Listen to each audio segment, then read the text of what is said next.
Hello and welcome to Happily Ever Reality. I am so glad that you are here.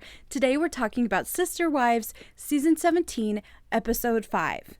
And in case you don't remember where we left off, in the previous episode, Christine has told the family that she's leaving Cody, and Janelle has made the decision to move onto the Coyote Pass property and live in an RV with Savannah. She had already made the purchase and was also looking into purchasing a truck. So that was the big stuff that happened in episode 4. Let's see what happens in episode 5. So the episode starts out with Cody talking about how he is struggling with his relationships with all of the people in his family, including Janelle and Robin, and he really feels separated from all of them, and how he understands that he's headed toward divorce with Christine. It's interesting because during this beginning scene where Cody's talking about his relationships, and it's really a short scene, there's not a lot of time spent with Cody here, but he does say something. He says that he has this problem with his relationships, but he has a lot of other stuff going on, and he has to help Janelle with the RV. And it sort of points out the problem with this marriage situation. When you have 4 wives and something serious is going on with one of them, you still have other wives and their stuff to deal with, at least the way Cody has his family set up where they're all separated.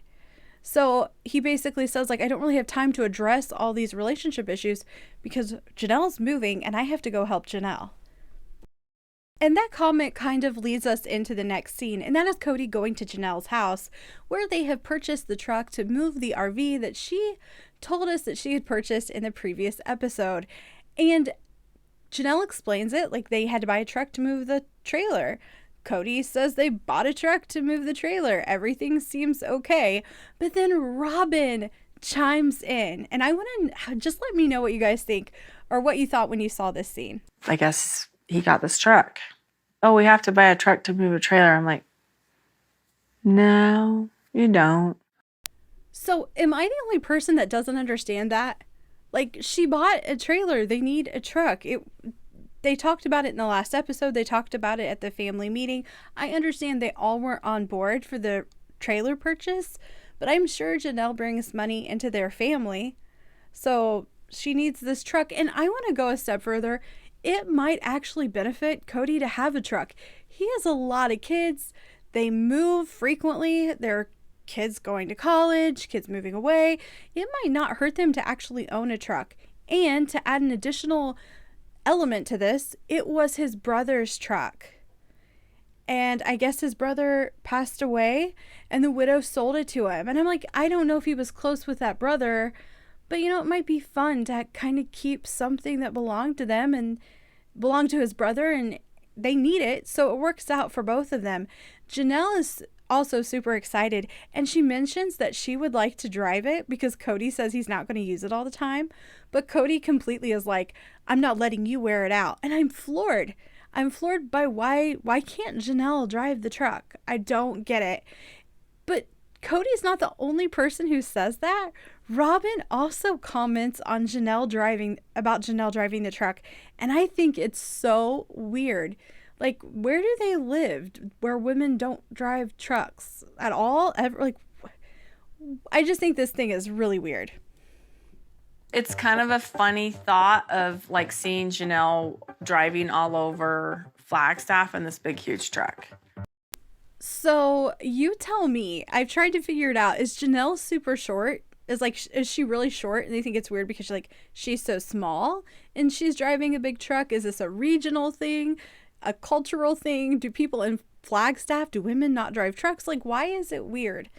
And I'm not even trying to give Robin a really a hard time about that part. I do wonder what's going on with her issue about purchasing the truck, but I don't think she was trying to be mean to Janelle about Janelle driving it. I just don't necessarily get it. So you guys clue me in. What do you think the deal is with Janelle and not driving the truck? What's going on with that? So they're basically just trying to prepare for this move into the trailer. And, it's just normal stuff. What is Janelle taking? She can't take a lot into a trailer. What is she getting rid of? But I did think this was really interesting. Christine brings up the problem with Cody having too much stuff and wondering where his stuff is now. I know he doesn't have his stuff at Mary's. Of course, he doesn't have his stuff at my house. He can't put his stuff at Janelle's because she has a little tiny trailer. So it's either in storage somewhere or at Robin's. No idea where he has his stuff. Where do you guys think he has his stuff? Where do you think? That's all I'm going to say about that. Where do you think he has his stuff? So Cody and Janelle continue to talk about the RV being on the property, and Janelle brings up an issue that they have in their county, and that is that an RV cannot be on one property. I'm saying RV. She says trailer. I don't know if there's a difference, regarding this rule, and if those words mean different things. I don't know. So I'm going to stick with trailer. She cannot have a trailer on her property for more than 120 days. So they'll have to move it every 4 months, which to me doesn't seem like too soon. Like, I feel like that's a long time to stay in one spot.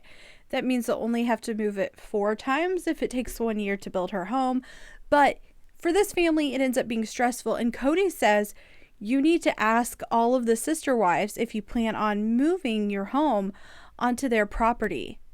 So like if you plan on, moving this trailer onto like Mary's property, you need to ask her first. And you know what? I normally don't agree with Cody, but I do think she should ask. Like, it shouldn't be a secret thing. If they were a family, they would be discussing something like this anyway. So she should call them and say, hey, do you mind if for the next 4 months I put my RV on the corner of your property? But Janelle seems to feel like Cody is changing his mind about things. So she does make this comment. This is typical Cody. Like, he's all on board for something, and then he goes away for a couple of days, and he comes back, and he's like, oh my God, we got all these problems. You got to ask your sister wives. You got to blah, blah, blah. Why? Like, why? I don't need their permission. We've already agreed. I do not have time for this. So do you guys think she's saying that he's with her and everything, he's like agreeing with her, and then he leaves to go to another sister wife's house and then comes back disagreeing with her? Do you guys think that's what she's saying, or do you think this is like a Cody issue? Like, Cody leaves, thinks about it, comes back and changes his mind? Or do you think she's referencing that there's like an influence from another wife that makes him disagree with how he was before?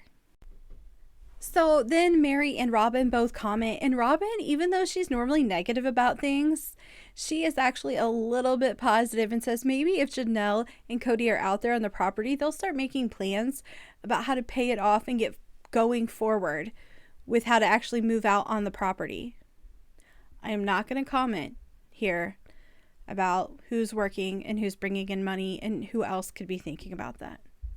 I'm not going to talk about that here.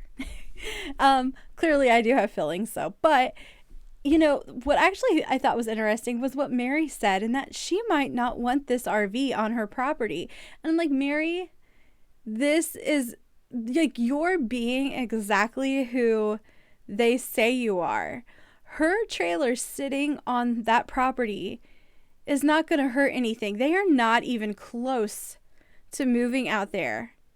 Even if she had it out there for a while, I'm sure whatever is done to the property can be cleaned up before you build on it. There's plenty of time. You are being the Mary that they say you are. The Mary that doesn't want people walking through her apartment. The Mary that might not want someone on their property. Remember that? Remember episode 1 or 2 where Janelle is like, I don't know if I want you by the pond, Mary, because you might not let me walk through there. You know what, Mary? This is it.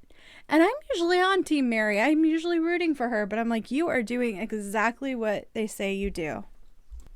Cody then comments on how Janelle makes decisions and does things as if they're not husband and wife. I don't think that's what Janelle ever wanted in this relationship. Even though she's super independent, I do think she thought in the beginning that she was getting a partner, a spouse. Maybe she wasn't the most romantic person or the most emotional person, but I do think she was getting a partner. But I think she was forced into this position where she has to be independent because she can't sit around and wait on Cody. So he's saying she doesn't, act like a wife and doesn't wait to make decisions with him. But she says this about Cody. He's no longer advocating. He's no longer acting as my husband here. So after that, Janelle makes some comments about how she's ready to just move on, that they bought the property 3 years ago, and she is tired of having meetings and waiting. She is ready to move on to her property, even if they all need to keep talking about it. And Cody does say something I sort of agree with. It pains me to say I agree with Cody, but he's like, the first thing she should have done is she should have asked. I sort of think it should have been like a discussion, like, hey, I'm getting an RV. I'm going to live on my property for a while, but I might need to live on yours. Is that okay? And if it's not okay, then, I mean, can't she take the trailer and go stay somewhere else? I mean, aren't there plenty of like campgrounds and stuff you can do like longer stays at? I mean, I know that's not the ideal situation, but I do think she should have asked and kind of had a game plan in case they say no. Though I will tell you, I don't think there's any good reason for them to say no. No one else is even starting to build on this property. So Cody and I guess some developers and Janelle all meet out at Coyote Pass to talk about where they want to put the trailer, and I think they're starting to talk about some house planning or some house building. And Cody points out that, Janelle is sort of pushing them to get started. And I do think based on like his reaction, he sort of appreciates that. I think he's wanting to get started too. But he's a little bit skeptical because the other wives are so resistant. There is a moment where Christine talks about how she feels about Coyote Pass. I don't want anything to do with Coyote Pass.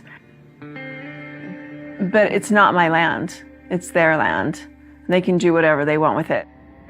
So that is how Christine feels. She is done with it. And do you guys like the smile on her face? She sort of grins when she says that they can do whatever they want with it. Like she is done with all of those meetings about Coyote Pass.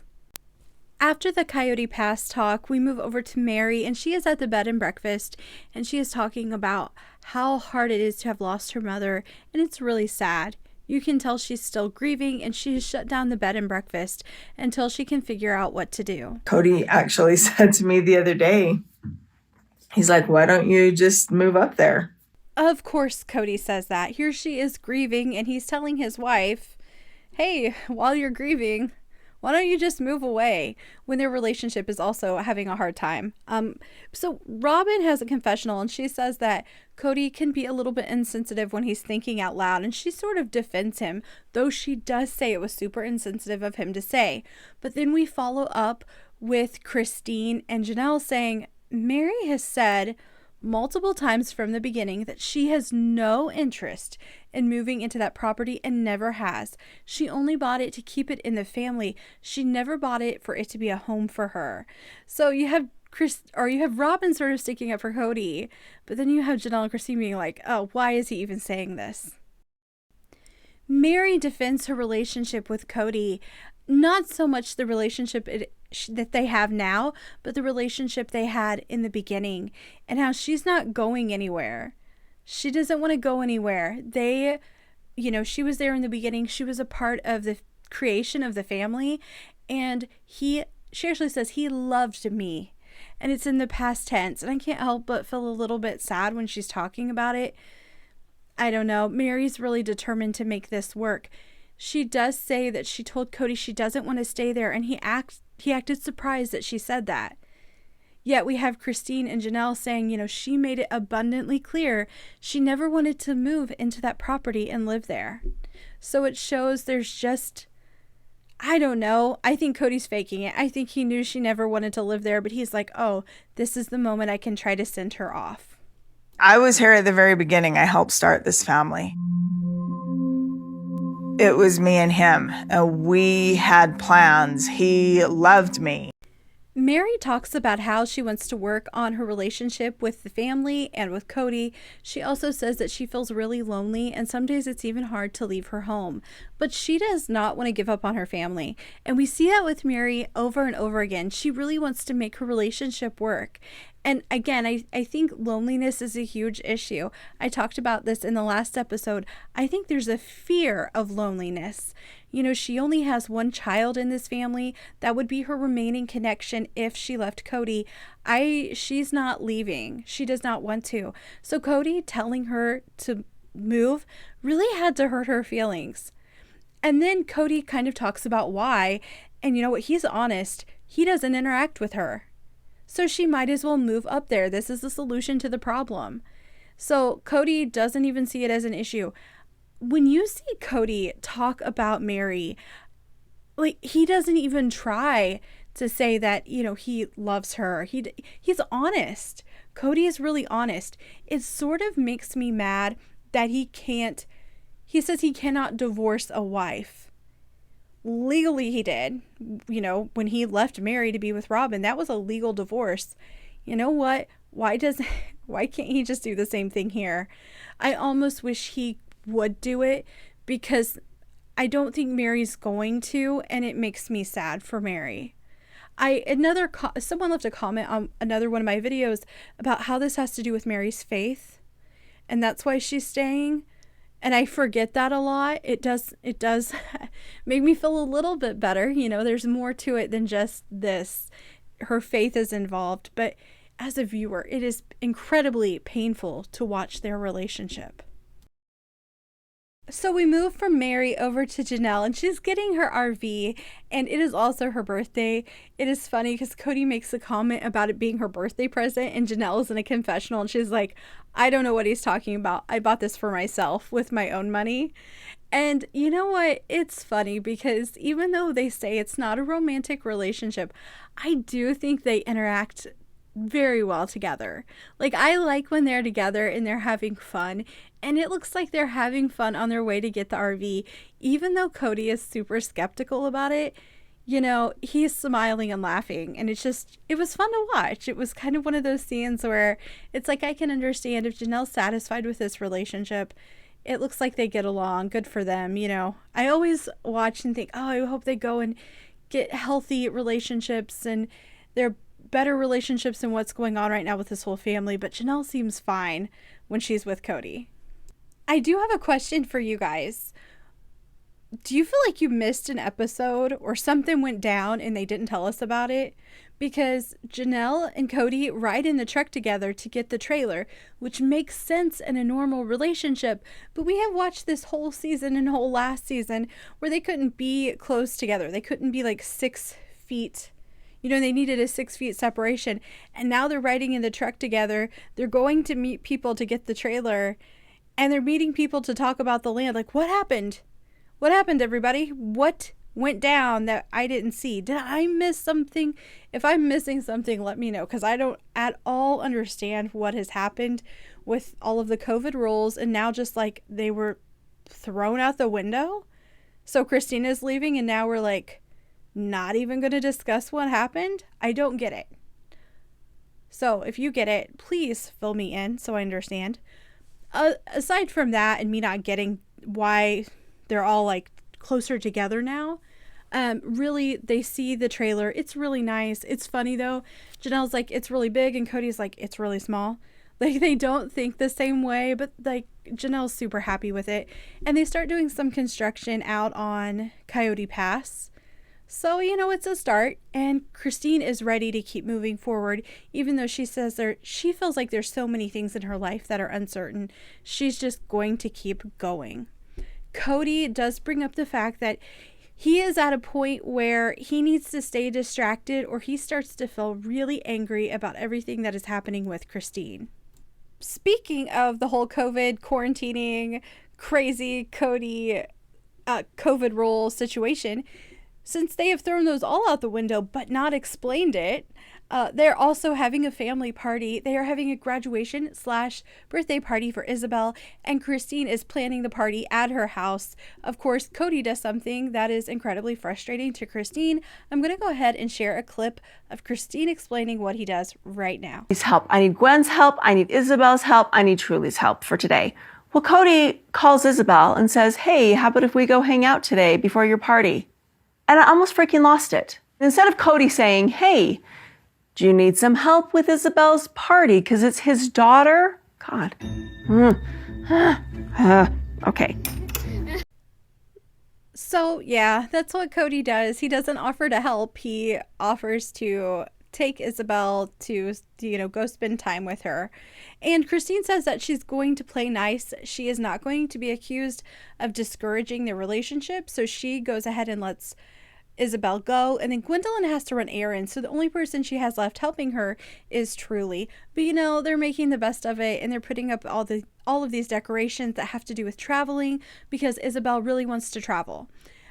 So I will say this, Christine explains why they all can get together for the party, and that is because they've all done COVID test.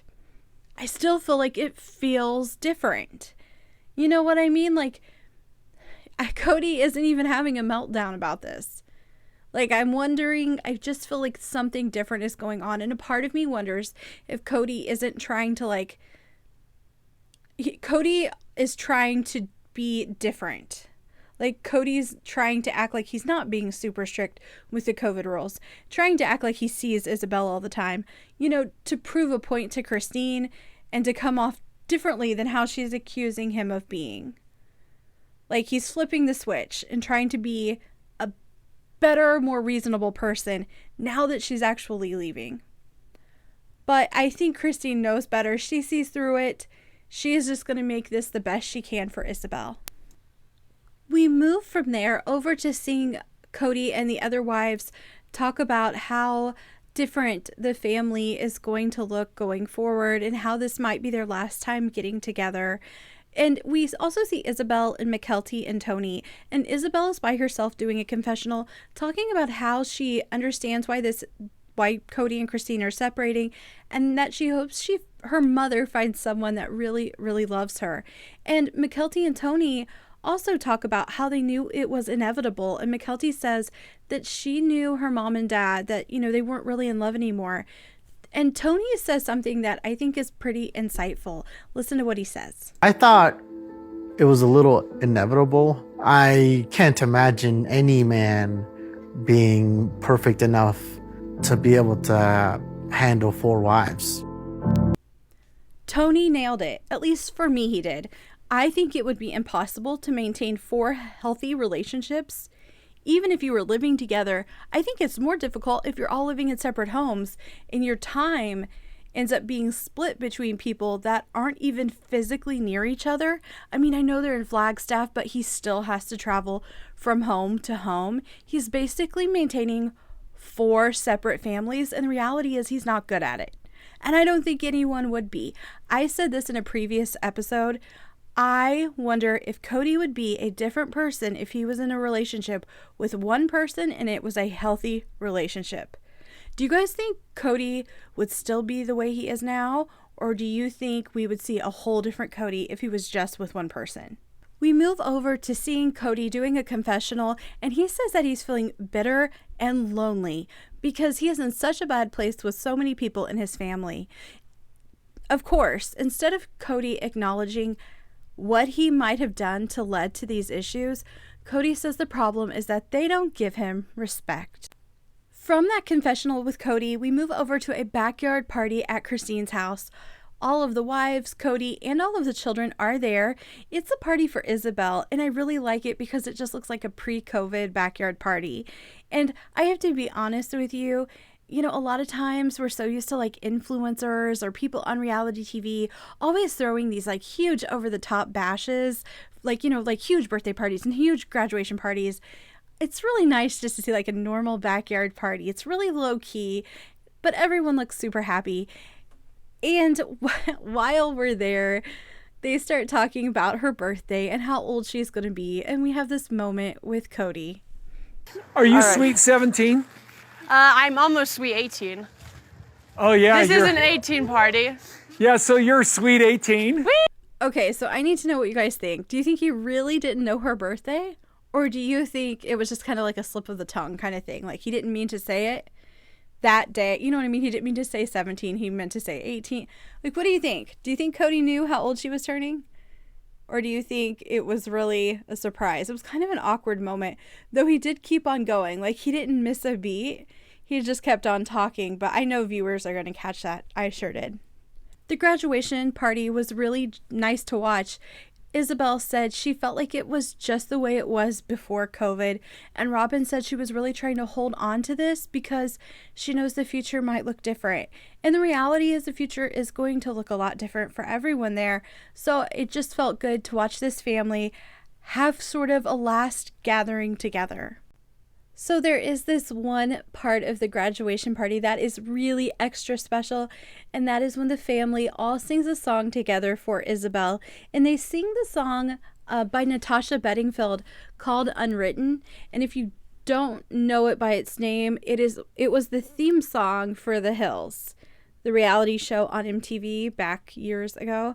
So it was also on the radio all the time. Like, if you don't recognize the name, you might recognize it from that show. But they all sing it. I mean, everyone, like Christine and Robin and the girls. Brianna plays the guitar and Garrison sings. It was just a really, really sweet moment to watch. I actually got teary-eyed myself. Isabel started to cry, and Christine was crying as she was singing. Not, crazy, super emotional crying, but she had tears, and it was just a really sweet moment.